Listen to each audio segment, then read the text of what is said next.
Godwin after this 9-1 victory today over the Tulane Green Wave. And Coach, with everything that was coming into this game, what was on the line, what was being discussed, all that stuff, to pull out a victory like this, we got to start with how your pitching staff was able to get through this game for you. They came up large in so many ways throughout the day. Yeah, we knew Carson was going to be our pitch count, and 3 innings was probably the max we were going to go with him. He gave us a good start.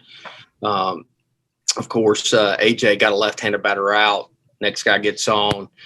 Bring Danny Bill in. He had a cut on his hand, and I just didn't feel comfortable with him throwing. Groves came in, got us out of that inning. And then, Logish got an out. But really, Carter Spivey, the first and third situation with 2 outs, getting us off the field, especially the way, he pitched last week. We challenged Spivey to believe in himself and have the mentality that we know he can. And for what he did, it's just tremendous for us. We had to get some length. And, the plan was if we could get to the 7th, of course, you got the 6-year seniors beating down my door this morning that they wanted the ball, Cam and Bridgie, and even Saylor, wanted the ball. Gavin Williams came in my office, said he had 2 innings, and I said, there's no shot that you're pitching. So, but just what Bridgie and Cam and Smitty mean to me is that they're the only 3 that were here with Coach Palumbo and I in 17, and they know what a losing season feels like. And I'm so happy for them that on senior weekend that we were able to win the series, because I remember my senior night, and it's such a fond memory for me. And I just would hate to send those 3 young men out who have meant so much to our program out in a 2-2. And they're just gutsy, and they just, want the ball at all times. And like I said, man, I just can't say enough positive things about those guys. Cliff, game 1, Pirates finished the game scoring in 5 consecutive innings. And today, you just mentioned the pitching, but also that coupled with the long ball, 2 dominant performances. And I think the Pirates left no doubt who the best team was in this series. Yeah, it's just one weekend, but I guess I'm glad that we could win 1 game. That's what we should have been lucky that we could have won 1 game. So, happy our guys came out and played well today. And, we kept our mouth shut today. I was really proud of our team. No chirping going on. Didn't get it caught up in the umpires, and just let our play do the talking, which is what I want the East Carolina baseball program to do, is just let our play do the talking. And I'm not into all the antics and stuff and people talking crap. That's just not who we are.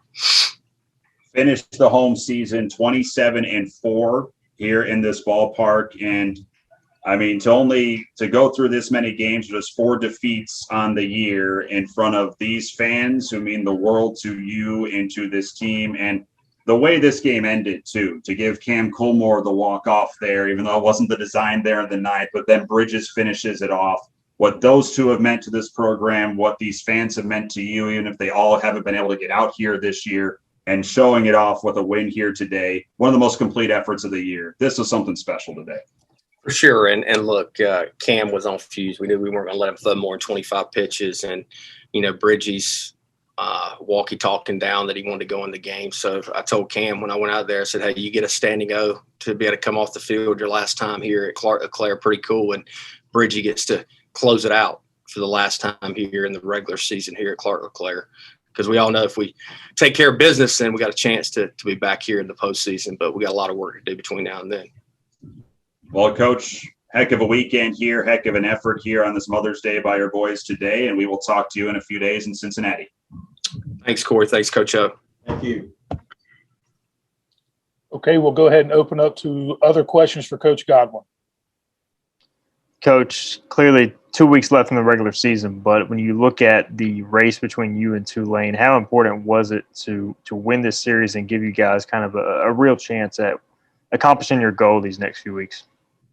A real chance. Hey, look, we've put ourselves in a position to do what one of our goals is. And like I told him before the game, I said, if you want to control your own destiny, then you got to go out there and play your best baseball today. If you don't, then you're going to be at the mercy of who Tulane's playing, hoping that somebody beats them and stuff. And like you said, we still got 8 conference games left. They're on the road. We're 500 on the road. We're 6-6. So we need to learn how to play on the road. because we could be shipped off somewhere in a regional and have to play on the road. So we need to play better on the road. And we've played well at times. We just haven't been as consistent as we have at home. And I think school's out. I think our guys will be ready to go when we get on the plane to fly to Cincinnati. And Cincinnati, as you guys saw, when they're definitely good enough to beat us every single game if we don't show up and play our best baseball. Coach, a nice outing from a bevy of pitchers today for you. Carson Wisenhut makes his return. Talk about his return a little bit and your evaluation of what he looked like today on Sunday. I thought Carson, I thought he was a little bit rusty early. You know, he's messing up with his fastball, but he threw some big pitches in 3-2 counts to be able to get some guys in a lot of the innings. And I thought for being his first outing in a month, I thought he was really good, and he gave us a chance to win, and that's all you can ask for. Coach, what do you think of the NCAA is going to announce 20 teams as possible hosts? I think that's kind of neat, I guess. They're letting teams know where they stand. What are your thoughts about it? I know it's a weird year, but what are your thoughts about the 20 aspect or 20 team aspect? First off, Ronnie, I appreciate your tweet last night because I was ready to play last night. As soon as again, I was laser focused, and I actually slept more last night than I probably have all weekend. So I was ready to go, and our guys were ready to go. Look, the NCAA, it is what it is, and I mean, look, if we're one of the 20, then that means that we have the ability to do it, but that doesn't mean that you're one of the 16. So. And, you know, we hopefully will be here, but if we don't play well down the stretch, then it doesn't mean anything when our name's called on, I guess, Thursday or whatever day it is. Coach Hoffman, for them, he had not given up a home run all year. You guys take him deep 3 times. A lot of good at-bats, taking maybe some borderline pitches, attacking in good counts. Just what did you see from the approach offensively? Well, I looked at his numbers last night before I went home. I said, wow, we're going to be in for a dogfight. So I sent Franny a text, and I said, hey, look, you better make sure the hitters are ready to go because this ain't like a 4-starter. This is like a Friday night guy that we're going to face. And he's got really good stuff. I mean, he's got an electric fastball. It's got some ride to it. He's got a really good slider. He also has a changeup. We were able to get him in some tough counts. You know, Norby walks, steals second, gets to third. Franny, you know, drives him in. I thought that was crucial just to give us a little bit of momentum with Carson, you know, being out there for his first time in a month. And we continue to add. And, you know, the AMAC home run after Franny's, I thought that was a big blow for him just to, you know, hey, look, we're not going anywhere. We're going to be here. And Josh Mullins at bat before AMAC's at the 3-2 count, just battling. I think he'd fouled off a pitch 3-2, and then he shoots the ball through the left side to get to AMAC. AMAC got a 3-1 count and got a swing off, and that was good to see.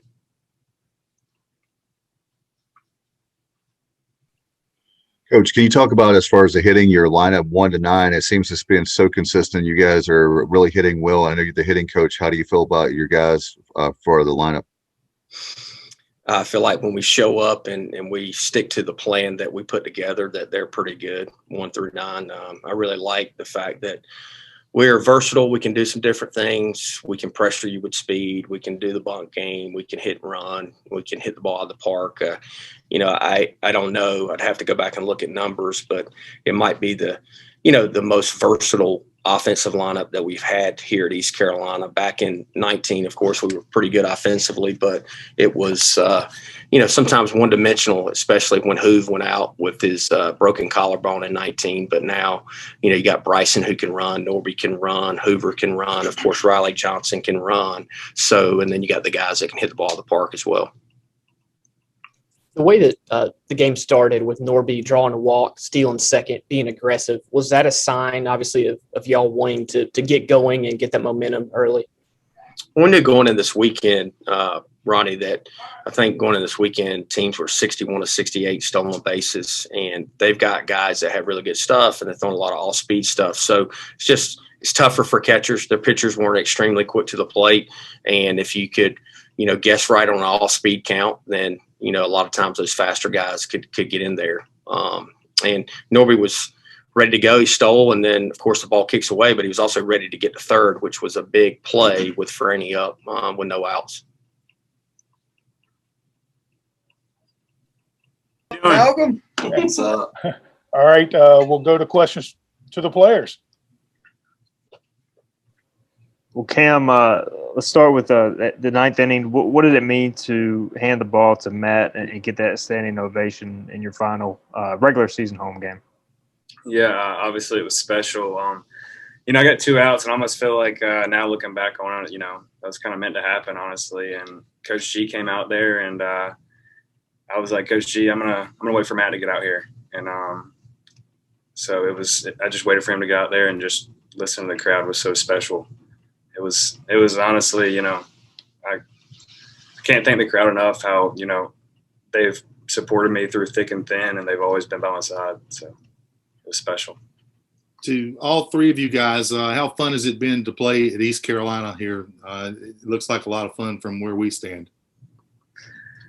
Yeah, obviously, the fan base makes it so special here. And, Coach Godwin is just such a great coach, and we're blessed to be, a Pirate. Yeah, that's what I would say too. It's just, I really can't put into words what this place means to me coming from, Shelby, North Carolina, finding my way down east. But this place is something special.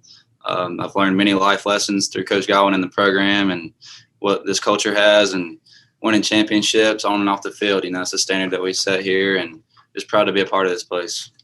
Yeah, if I could do it all over again, I would in a heartbeat. Just everything about this place is special. I mean, from Pirate Nation to the lifelong relationships that I've had and will continue to have after baseball, and just Coach G allowing me and these guys and everybody just to be a part of this program. I mean, we really can't thank him enough for everything that he's done for us, especially allowing us to come back for this COVID year. So. Talk about that, guys. The very fact that you guys have a shortened season. I know that had to be really rough for you guys. And then the fact you get another opportunity to come back. You guys seem to be really hungry being COVID seniors, if you will. Yeah, I mean, it's a blessing in disguise, really. Just being around the program for another year, getting to rub off on the new guys, getting to know new guys, and also just, I don't know, man, just being around these guys for another year is special. It's something that, Cam and I take pride in, I guess, a little bit, just because longest guys ever do it. But, Smitty's right there with us, and it's something really special here, and just look forward to keep it rolling. Yeah, definitely makes you not take things for granted, because this time last year we were sitting at home, and we're just blessed to be able to play baseball, one more year. Yeah, going off of that, I mean, we were texting nonstop about what our plans were, and to be honest, I don't think any of us really knew what we wanted to do. So with the opportunity to come back, that was a no doubter for us. So it's been a blessing for sure. Cam, Coach Godwin said that you guys kept your mouth shut today, let your play do the talking. Did you feel that energy of that sort of play as well? Oh yeah, for sure. Today, our game was, to stay on us and, not, fall into their game of, talking smack, obviously. But, we were just going to, when we strike somebody out, let's look in our dugout and pump up our own guys, besides, showing other people up. So, obviously, that's what we did today, and it worked. So. Cam, also being a local kid, Winterville native, South Central grad, what did this senior weekend mean for you overall? So special, obviously with me being here, my brother, my mom, dad, obviously, my grandparents, just everyone, and not just, my family, also friends, that I grew up with, went to high school with, obviously being at the games this weekend just means so much, and I'm just blessed. So if anybody's willing to block out that Cliff Godwin is right behind y'all, what was the motivation level kind of heading into this weekend? Obviously, it's a big series. There was some stuff kind of out there. Were y'all aware of that, or I guess fully motivated heading to this one? Yeah, I mean, obviously you could see the stuff on Twitter. I guess you're blind if you can't. But but at the end of the day, it's a big series. We're going to stay humble and focus on us, because at the end of the day we got goals of our own, and they're bigger. We're reaching for higher than just the American Conference. So we're just going to do our thing and stay day to day and stay within each other is the biggest thing.